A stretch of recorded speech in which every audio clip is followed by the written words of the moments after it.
1990 में शहबाज शरीफ साहब, उनके बेटों, उनकी बेगमात की कुल मालियत 21 लाख रुपए थी।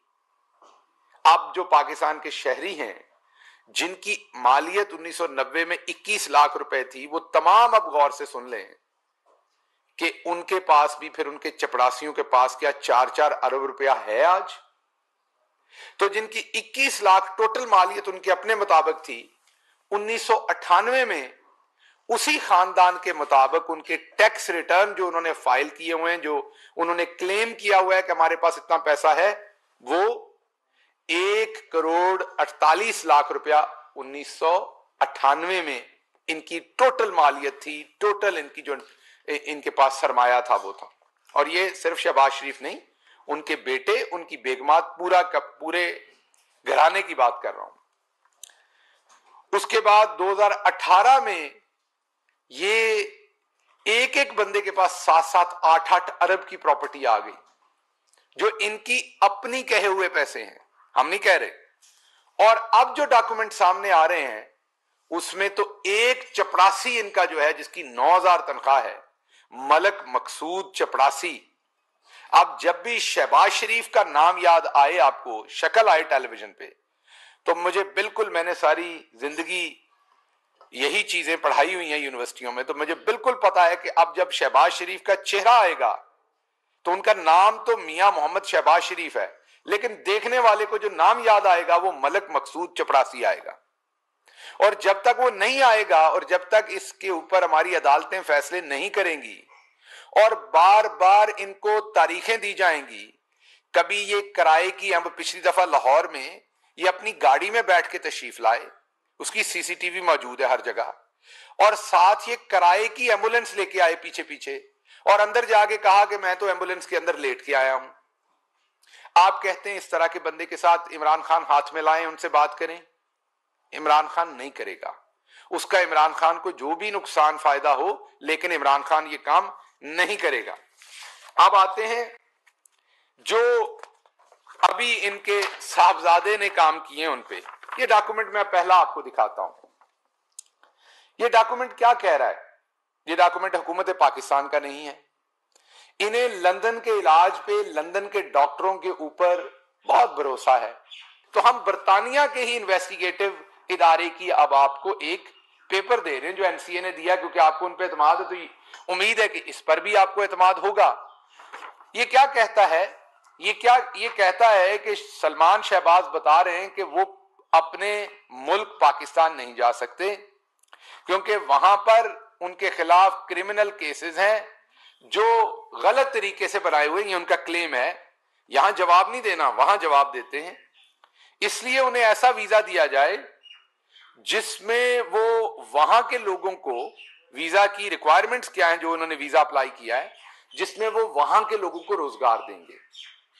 उसके बाद 2 साल के लिए शुरू में वीजा दिया जाएगा, उसके बाद वो सारी जिंदगी के लिए परमानेंट स्टे और नेशनैलिटी वहां की ले लेंगे। ये इस डॉक्यूमेंट में सलमान शहबाज ने खुद अप्लाई किया और उसकी तमाम तफसील मौजूद है कि सलमान शहबाज ने परमानेंट वहां पर स्टे के लिए इस वीजा के थ्रू, जो शुरू में 2 साल का मिलेगा और फिर वो परमानेंट स्टे और नेशनैलिटी के ऊपर मुंतकिल हो जाएगा, उस वीजा के ऊपर अप्लाई किया और बताया कि मैं जो हूं यहां के लोगों को नौकरियां दूंगा। तो ये खानदान ने जैसे पहले मलक मकसूद चपड़ासी को पाकिस्तान में अमीर किया, अब ये बरतानिया के कोई वहां मलक मकसूद तो नहीं होगा, वहां पर शायद कोई मैक होगा, माइकल चपड़ासी होगा, चपड़ासी भी नहीं वो कहते, वहां पर लफ्ज और होगा। तो अब वहां पर माइकल को ये अमीर करने गए हैं और उसके अकाउंट में शायद 4 अरब निकलेंगे। अब ये जो इतने अमीर लोग हैं जिनके अकाउंटों से 4-4 अरब डॉलर, 4-4 अरब रुपए उनके चपड़ासियों के अकाउंटों से निकलते हैं, उनके हालात देखिए अपने हैं क्या। ये दोबारा मैं नहीं कह रहा, ये उसी देश के एनसीए का डॉक्यूमेंट कह रहा है जहां पर आप अपना तिब्बी मुआयना भी करने जाते हैं और इलाज भी कराने जाते हैं, भले वो आप ना करें असल में, लेकिन आपको एतमाद वही है। बाल भी आपने लगवाने हो तो उसी मुल्क से लगवाते हैं, पाकिस्तान से नहीं लगवाते। ये डॉक्यूमेंट ये कहता है कि जो सलमान शहबाज है वो कहते हैं कि उनके पास जेब खर्च के लिए पैसे नहीं है। सलमान शहबाज ये कहते हैं कि उनके पास जेब खर्च के लिए पैसे नहीं है, ये डॉक्यूमेंट ये कहता है। तो एक जुल्फकार साहब नाम के वहां पर इनके एटीएम है, ये लोगों को कहते थे ना एटीएम, ये लिखा हुआ वहां की इन्वेस्टिगेटिव एजेंसी ने कि जुल्फकार साहब नाम के एक इनके साहब हैं जो इन्हें जेब खर्च की मद में देते हैं पैसे। ये इन्वेस्टिगेशन में इन्होंने बयान दिया है और ये आपके सामने करोड़ों रुपया पाकिस्तानी बनेगा, ये इन्होंने उनसे जेब खर्च की मद में लिया कि मेरे पास वहां पर रोजमर्रा अपनी जरूरतें पूरी करने के लिए, डबल रोटी लेने के लिए, दही लेने के लिए, रोटी खाने के लिए, पिज्जा लेने के लिए, टैक्सी में किराया देने के लिए, मकान का रेंटल देने के लिए, रोजमर्रा जो इनकी जरूरतें, गरीब लोग हैं ना ये, तो वो जुल्फकार साहब इनको वो प्रोवाइड करते हैं। ये डॉक्यूमेंट भी मैं मीडिया को दे देता हूं अभी।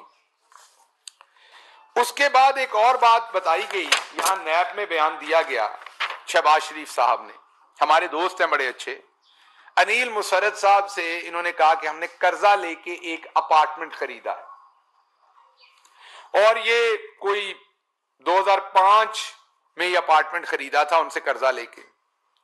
जारी बात है जब आप किसी से कर्ज लेके अपार्टमेंट लेते हैं तो जब आपने बेचना है वो अपार्टमेंट तो आपको उसी शख्स को कर्ज वापस भी करना पड़ना है। अब एनसीए का ही दोबारा, बरतानिया का दोबारा ये इन्वेस्टिगेशन उनकी का, जो उनके ऑफिशियल डॉक्यूमेंट है, ये हवा में से नहीं आए, ये जो उनके ऑफिशियल डॉक्यूमेंट, और इन डॉक्यूमेंट्स को इन्होंने रखवाने की कोशिश की थी। 20 तारीख को अदालत ने कहा जनवरी को कि नहीं ये पब्लिक कर दें डॉक्यूमेंट। इन्होंने फिर उस पर अपील की, जो अपील कल खारिज हो गई और उस खारिज होने के बाद ये डॉक्यूमेंट पब्लिक हो गए। ये डॉक्यूमेंट में इनकी इज्जत अफजाई इतनी हो रही है कि इन्होंने भरपूर रोकने की कोशिश की थी और ये इतने ज्यादा डॉक्यूमेंट है, आपके सामने आहिस्ता आहिस्ता लाएंगे। ये हजारों डॉक्यूमेंट्स हैं जिनको इन्होंने पूरी कोशिश की बरतानिया में कि उनको ये रखवा लें, लेकिन ये हार गए उस कोशिश में और अदालत ने इनके खिलाफ फैसला दिया। और अदालत ने कहा नहीं, पब्लिक को पता होना चाहिए कि आप दही लेने के लिए, रोटी लेने के लिए, टूथपेस्ट खरीदने के लिए किस बंदे से जेब खर्च के पैसे लेते हैं, जो यहां आप अमीरजादे बने हुए हैं। तो ये जो अगला डॉक्यूमेंट है, 2005 में जो अपार्टमेंट लिया था और कहा था नैब को यहां पर पाकिस्तान में कि ये अनिल मुसर्रद साहब से हमने कर्ज लेके ये डॉक्यूमेंट, ये अपार्टमेंट लिया था। ये एनसीए बताता है बरतानिया का अपनी इन्वेस्टिगेशन में कि जब वो अपार्टमेंट बिका, वो करोड़ों रुपए में अपार्टमेंट बिका, जब वो बिका तो उसका पैसा अनिल मुसर्रद को नहीं गया वापस, वो पैसा सलमान शहबाज के अकाउंट में गया और आधा आधा करके 2 दफा गया। ये तमाम इवन डेट्स लिखी हुई हैं कि पहली दफा उस अपार्टमेंट के जो पैसे थे वो 26 अक्टूबर 2018 को सलमान शहबाज को गए और फिर दूसरी किस्त जो है वो 28 जनवरी 2019 को गए। सो ये वो तमाम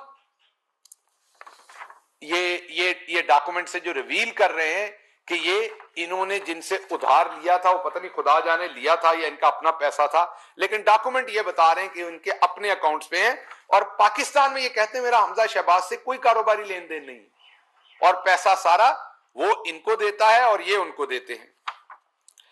अब ये अगली बात आपको बता रहा हूं, ये अगला डॉक्यूमेंट है जो ये कहता है कि ये बेसिकली यूके के अंदर सलमान साहब जो हैं वो कारोबार करना चाहते हैं मिस्टर अहमद के साथ मिलके, और ये वो तमाम पैसे हैं जिसके साथ ये मिलके इन्होंने उनसे पैसा भी लिया है जेब खर्च का जुल्फकार अहमद साहब से, और उनके साथ अब कारोबार भी करना है इन्होंने।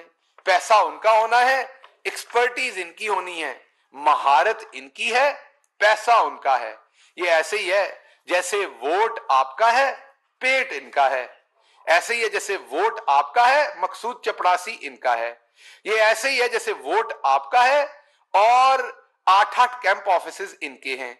ये ऐसे ही है जैसे वोट आपका है और उसके बाद सरे महल इनके हैं। ये ऐसे ही है वोट आपका है, उसके बाद मंजूर पापड़ वाला इनका है। ये ऐसे ही है वोट आपका है लेकिन उसके पीछे आपको रायविंड की 68 करोड़ की दीवारें जो हैं वो इनकी बन रही हैं, पैसा आपका है।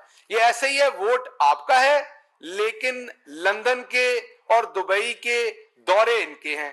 जरदारी साहब दौरे अपने करते थे, वोट आपका था, दौरे 51 उनके थे। नवाज शरीफ साहब के 21 दौरे जो हैं वो उनके थे, वोट आपका था। इसीलिए वोट को इज्जत आपने देनी है, मलिक मकसूद चपड़ासी को इज्जत इन्होंने देनी है। इसीलिए अदालतों को इज्जत आपने देनी है और अदालतों को गाली गलोच और धमकी राणा सनाउल्लाह ने देनी है। इसीलिए कबूतरबाज की अदालत से जमानत खारिज होनी है और आपको जमानत नहीं मिलनी गरीब आदमी को, इनको हफ्ते वाले दिन इतवार वाले दिन भी जमानत मिल जानी है। इसलिए ये वो निजाम है जिस निजाम को ये प्रोटेक्ट करना चाहते हैं और इस निजाम में इनके और मलिक मकसूद चपड़ासी के और अरबों रुपए के दरमियान में एक ही शख्स खड़ा है, उसका नाम इमरान खान है।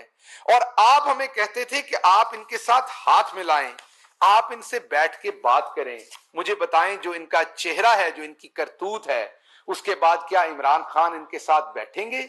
इमरान खान इनके साथ नहीं बैठेंगे। इमरान खान को उसका नुकसान हो या फायदा हो। और आखिरी बात मैं आपसे करता चलूं कि आप किस लोगों को लगता होगा कि इमरान खान वजीर आजम हैं तो तब, पाकिस्तान तहरीक इंसाफ इक्तदार में है तो तब। ये बात याद रखिएगा, ये जंग शुरू हो चुकी, अवाम को इस बात का पता चल चुका, अवाम को पता चल गया कि आप बुनियादी तौर पर लूट मार करने के लिए हुकूमत में आते हैं। वो भले बरतानिया में आपका रिकॉर्ड हो और शहबाज शरीफ साहब ने खुद अदालत को कहा कि मैंने लंदन में इलाज करवाने जाना है, लंदन की एम्बेसी को वीजा फॉर्म में लिख के दिया, जो कल एक टेलीविजन दिखा चुका डॉक्यूमेंट्स के साथ, इन्होंने अभी तक जवाब नहीं दिया। लंदन की अदालत लंदन की एम्बेसी को लिख के दिया कि मैंने वहां सैरो तफरी करने के लिए जाना है, मैंने कभी बरतानिया से कोई इलाज नहीं करवाया, वहां पर ये लिख के दिया। यहां पर कहा प्लेटलेट्स कम हो रहे हैं, वहां पर सीढ़ियां चढ़ी चढ़ी जा रही हैं 4-4 फ्लोर की, नई फैक्ट्री खरीदी जा रही है पॉलीमर की शायद वहां पर। तो आपको वहां पर दही लेने नहीं भेजा था जिसका अब आप कारोबार करने जा रहे हैं। आप वहां पर लिख के दे रहे हैं कि हमने दही का कारोबार करना है, दही और लस्सी का कारोबार करना है। जो इस कौम की लस्सी आपने कर दी है ना, अब ये कौम उसी लस्सी में से मक्खन निकालेगी, ये मैं आपको बता दूं। इतना रिड़केंगे हम आपको, इतना रिड़केंगे इस लस्सी को हम, कि हम आपको इसमें से अब मक्खन निकाल के दिखाएंगे। आप जितना मर्जी एनआरओ मांगे, आप जो मर्जी कर लें, अब अवाम का वोट है तो एहतसाब भी अवाम करेगी आपका, और आपको फंदा एहतसाब का पड़ेगा, ये लूटा हुआ पैसा भी वापस देना पड़ेगा। और जो दूसरा पैसा अभी रिवील नहीं हुआ वो भी इंशाल्लाह बहुत जल्द आएगा। हाँ, ये हमें पता है कि जिसको आपके एहतसाब के ऊपर लगाया जाता है, या आप उसको धमकियां देते हैं, या आप उसे मरूब करते हैं, या आप उसे मरूब कर लेते हैं, या आप साजिशें बुनते हैं, या आप उन लोगों को धमकियां देते हैं, उन पर हमले करते हैं। लेकिन ना इमरान खान के सच्चे सिपाही आपके पीछे से नहीं हटेंगे। आवाज और बुलंद होती जाएगी, आपको एहतसाब का सामना करना पड़ेगा। तरीका एक ही है, सियासत से तौबा करें, क्योंकि लूट मार करने वाले शख्स को सियासत नहीं करनी चाहिए, उसे शर्म करनी चाहिए। उसको सियासत नहीं करनी चाहिए, उसे किनारा कशी करनी चाहिए। तो आप शर्म करें, माफी मांगे, जो लूटा पैसा है वो वापस करें, अपनी सजा काटें। यही एक तरीका है आपकी बचत का।